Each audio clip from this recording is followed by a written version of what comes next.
নবী করিম সাল্লাল্লাহু আলাইহি ওয়াসাল্লাম ইরশাদ করেন, লা ইয়ামুনু আহাদুকুম হাত্তা ইউহিব্বা লিআখিহি মা ইউহিব্বু লিনাফসিহি।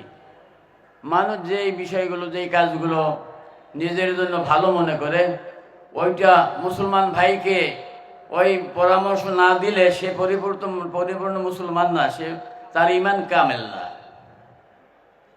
খুব অল্প সময়ের মধ্যে আমি একটা খুব জরুরি বিষয়ে কথা বলতে চাই, আপনাদের যদি দোয়া শামিল হয়। আমার যেহেতু হাদিসের কিতাব কোরআনের আল্লাহ তাআলা তৌফিক দান করছেন, বুখারী শরীফের একটা অধ্যায় আছে ঈমান, মানুষের ঈমান ধ্বংস হওয়ার ব্যাপারে। এই অধ্যায়টা আমার কাছে খুবই গুরুত্বপূর্ণ, খুবই একটা ভয়াবহ অধ্যায়।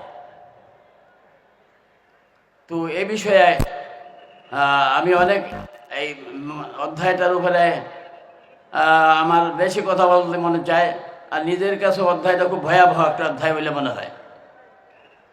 বাবু খাউফুল মুমিন আইয়াহবাতা আমালুহু ওয়া হুয়া লা ইয়াশউর। অধ্যায়টা লম্বা। শুরুটা এভাবে, মুমিনের এই ভয় থাকতে হবে তার অজান্তে তার ঈমানটা বরবাদ হয়ে গেল কিনা, তার আমল বরবাদ হয়ে গেল কিনা, সে মুরতাদ হয়ে গেল কিনা। কত বড় ভয়াবহ অধ্যায়! মুমিনের এই ভয়টা থাকতে হবে।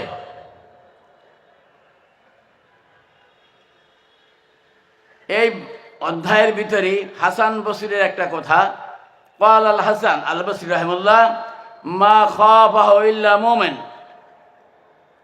এর আগে ইবনে আবি মুলাইকার কথাটা শোনেন। জলিলুল কদর তাবি ইবনে আবি মুলাইকা, উনি বলেন, আদরাকতু সালাসিনা মিন আসহাবিন নবী সাল্লাল্লাহু আলাইহি ওয়াসাল্লাম কুল্লুহুম ইয়াখাফু আলা নাফসি আন-নিফাক। ইবনে আবি মুলাইকা জলিলুল কদর তাবি, উনি বলেন, আমি 30 জন সাহাবী পেয়েছি। ওয়াজাল্লুম আয়েশা ওয়াল আবাদাতুল আরবা। হাসিয়ার ভিতরে লেখে, উনি যে 30 জন সাহাবীকে পেয়েছেন, তারা পেট থেকে ভয় করতো না আমার ভিতরে মুনাফিকের অনুপ্রবেশ ঘটলো কি না। ওনার সাথে দেখা হয়েছে মাত্র 30 জন সাহাবী, তার মধ্যে আয়েশা রাদিয়াল্লাহু আনহা, উনিও ভয় করতেন আমার ভিতরে, ওনার নিজের ভিতরে নেফাক ঢুকে গেল কিনা। 4 আব্দুল্লাহ ইবনে মাসউদ, আব্দুল্লাহ ইবনে আব্বাস, আব্দুল্লাহ ইবনে ওমর, আব্দুল্লাহ ইবনে আমর ইবনে আস, এদেরকে বলা হয় আবাদালাহ আরবা। আর কখন আবাদালাহ সালাসা বললে তখন আব্দুল্লাহ ইবনে আমর বাদে বাকি 3 জন। আব্দুল্লাহ ইবনে আমর ইবনে আস এই উনি বাদে আর 3 জনের নাম বললাম, ওই 3 জন হলো আবাদালাহ সালাসা। আর আবাদালাহ আরবা বললে আব্দুল্লাহ ইবনে আমর তার সাথে যোগ হবে, আব্দুল্লাহ ইবনে আমর ইবনে আস। এই 4 আব্দুল্লাহ, ওনারা সবাই ভয় করতেন আমার ভিতরে মুনাফিকি ঢুকলো কিনা। অর্থাৎ ওনারা নেফাকে আমলির এত ভয় করতেন। নেফাকি ইমানও তো তাদের মধ্যে ছিলই না, কিন্তু নেফাকি আমলিকে তারা এত ভয় করতেন।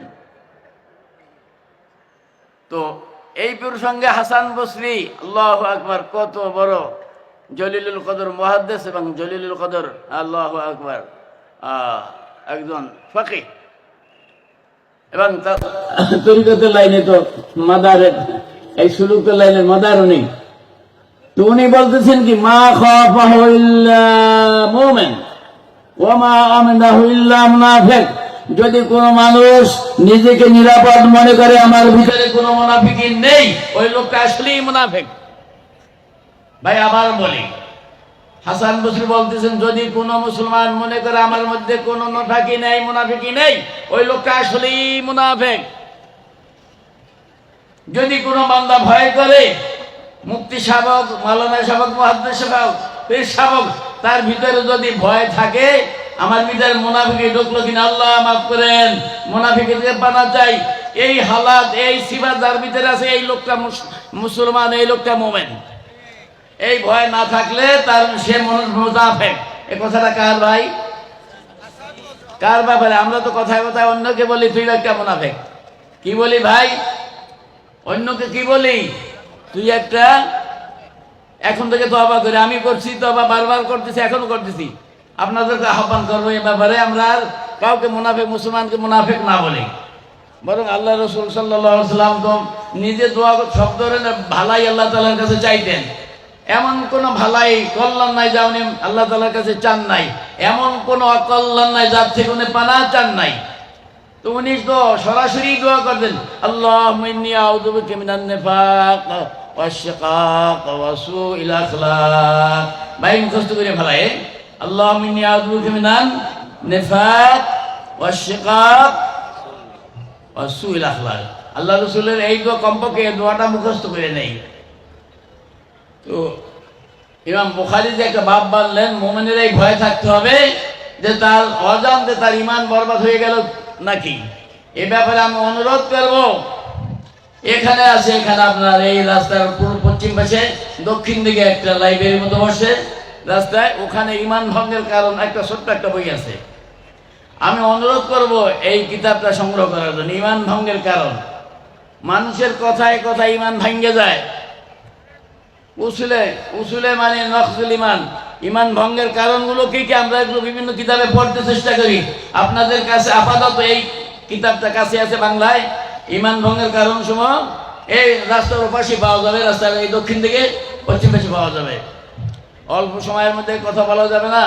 আপনারা তো জানেন শরীয়তের কোন আমলে ক্ষতিকে যেভাবে ইনকার করা যেভাবে ক্ষতি কুফরি, এভাবে শরীয়তের আমলে ক্ষতিকে ইনকারুল আমলেল ক্ষতি ফিসরা, এটা হলো কুফরি একটা কারণ, একটা সবব। আর একটা হলো আল ইস্তিগফাফ বিহি, শরীয়তের কোন আমলে ক্ষতিকে যদি কেউ এইটা নিয়ে যদি তুচ্ছ তাচ্ছিল্য ভাব দেখায়, তাতেও মানুষ কাফের হয়ে যায়। যদি ইস্তেহজা করে, হাসি মশকরা করে, তাতেও মানুষ কাফের হয়ে যায়। তো ভাই এ ব্যাপারে অনেক কথা, কুফরি কথা মানুষ অহরহ বলে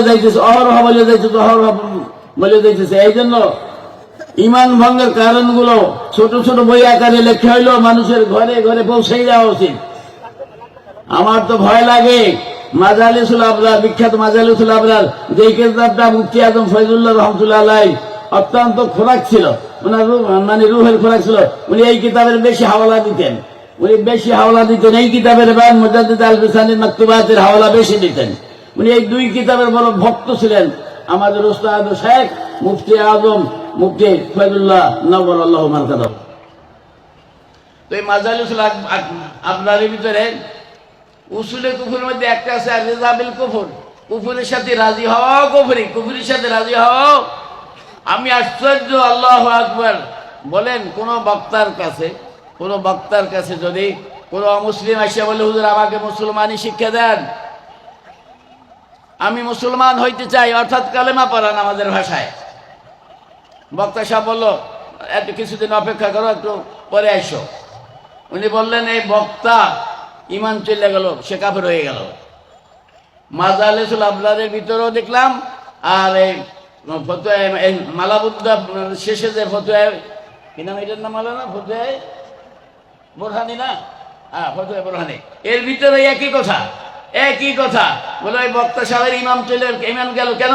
সে কিছুক্ষণের সময় হইল, কিছুক্ষণের জন্য হলো রেজা বিল কুফর পাওয়া গেল।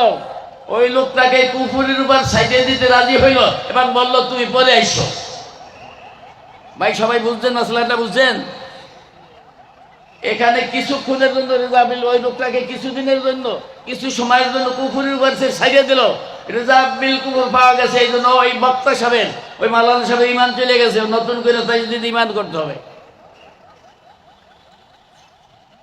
আল্লাহ আল্লাহ। তো এ ব্যাপারে ভাই, নকজ ঈমানের ব্যাপারে এভাবে মানুষ, আমরা একটা কথা বলে আলেম ওলামাদের কাছে অনুরোধ করব, আমরা বলি যে ফরজ নামাজ এক ওয়াক্ত না পড়লে কাফের হয়ে যায়। হাদিস আছে না, মান তারাকা সালাতান মাকতুবাতান মুতাআম্মিদান ফাকাদ কাফার, সরাসরি কাফের হয়ে যায়। অন্য ইমামরা বলে নাকি, আমরা আমাদের হানফিরা বলি কি না, সে না কাদাইলাল কুফর, কাফের হয়ে যাওয়ার কাছাকাছি হয়ে গেছে, পাশে কইছে কাফের হয় নাই। কিন্তু এখানে এভাবে আমরা ফতোয়া না দেই, অনুরোধ করি। এই যুগে মানুষ কথায় কথায় কুফরি কথা বলে, আমরা জুমহুরদের কথা মতো বলি। শুধু তাই না, এখানে যদি অলসতা করে নামাজ না পড়ে, কাফের হবে না। কিন্তু যদি সে বলে নামাজ পড়তে হয় কি, তার হালাতটা কি বুঝতে হবে। যদি সে আপনি দাওয়াত দিতে গেছেন, আরে কত দেখলাম তোমাদের চেয়ে নামাজ, তোমাদের চেয়ে আমরা নামাজ না পড়লেও ভালো আছি, এই সমস্ত লোকটা কি বলবেন আপনি? নিশ্চিত কাফের, নিশ্চিত কাফের। বিয়ে করে থাকলে তা বউ তালাক।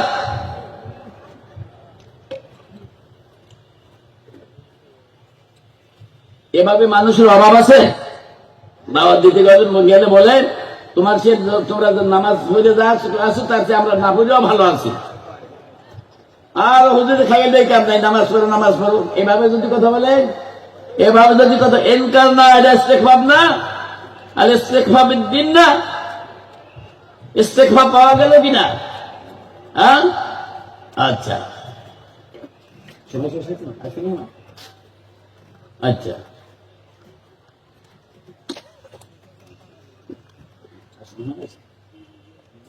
মেহমান আসছেন? আচ্ছা, তো ভাই আপনারা এই বইগুলো নিয়ে পড়বেন, মানুষকে ঘরে ঘরে এই কতগুলা ইমান ভঙ্গের কারণ ওগুলা পৌঁছাই দেবেন। একটা মানুষ ভদ্রলোক শিক্ষিত লোক বলতেছে ইসলামটা তো আসলে সব দিক থেকেই সুন্দর, একটা ব্যাপার আমার বুঝে আসে না, মানে সন্দেহ।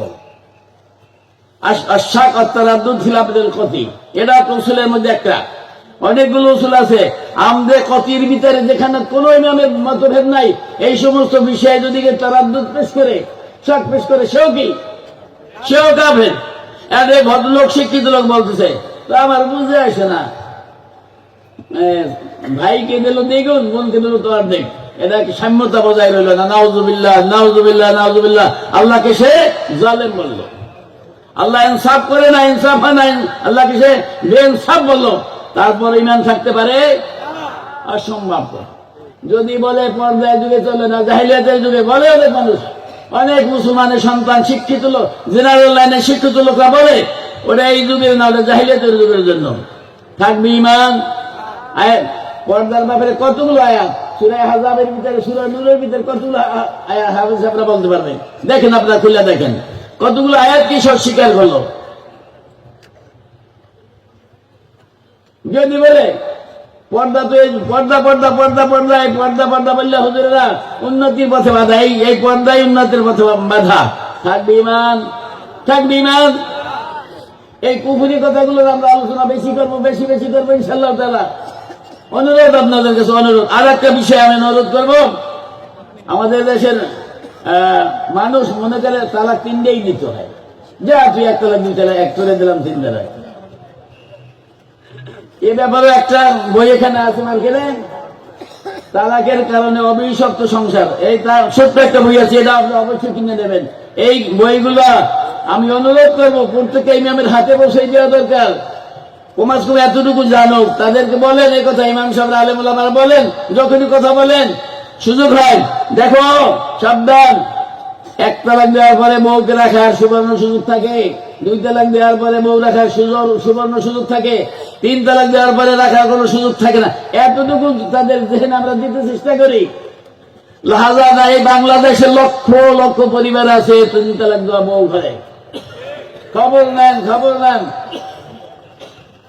আমি যখন মাহমুদিয়া মাদ্রাসায় ছিলাম, এক সময় ফতুয়ার দায়িত্ব আসলো তো আমি আনপাড়া মুক্তি, মানে একটা বিভাগে পড়ি নাই, ফতুয়া চিড়িয়ানের হুজুর ছিল, ওনাকে আর আমাকে মুফতি আমদার সাহেব ইন্তেকালের পরে আমাদেরকে ফতুয়ার দায়িত্ব দিল। তখন দেখতাম তালাকের যত মাসলা শায়েস্তাবাদের উঠান। কেন কেন জানেন? শায়েস্তাবাদে ওখানে আলেম ওলামা ছিল, কয়েকজন বুজুর্গ ছিল, এই জন্য ওনাদের দিলে ভয় ছিল, ওনারা তালাকের মশলা নিয়ে তো অন্য কোন জায়গা থেকে তালাকের মশলা নিয়ে আসতে না। মানে কি, তালাক এক তালাক, দুই তালাক, তিন তালাক, আরো বেশি 10-15 তালাক জানাই আর কি, তাও দেয়, বিরোধী তালাকও দেয়, কিন্তু মাসলা জিজ্ঞাসা করতে আসে না। সুতরাং এই কথাগুলো যদি মানুষ জানে যে 3 তালাকের পরে স্ত্রীকে রাখার কোন সুযোগ নাই, তাহলে কমাস কমা আজীবন ওরা জেনায় লিপ্ত হবে না। অন্যান্য মানুষ জানলে তারা ধরবে, তুমি 3 তালাক দেওয়ার পরে বউকে ঘরে রাখছো কেন? ইমান ভঙ্গের কারণ, এবং 3 তালাকের পরে বউ রাখার সুযোগ নাই। এই ব্যাপারে 2টা বই আছে, ছোট্ট 2টা বই, মেহরবানি করে এই বই 2টা সংগ্রহ করবেন এবং মানুষকে বেশি বেশি সজাগ করবেন। সবার কাছে, আলেম ওলামাদের কাছে আমার অনুরোধ রইল, সুবহানাল্লাহি ওয়া বিহামদিহি সুবহানাকাল্লাহুম্মা ওয়া বিহামদিকা আশহাদু আল্লা ইলাহা ইল্লা আনতা আস্তাগফিরুকা ওয়া আতুবু ইলাইক।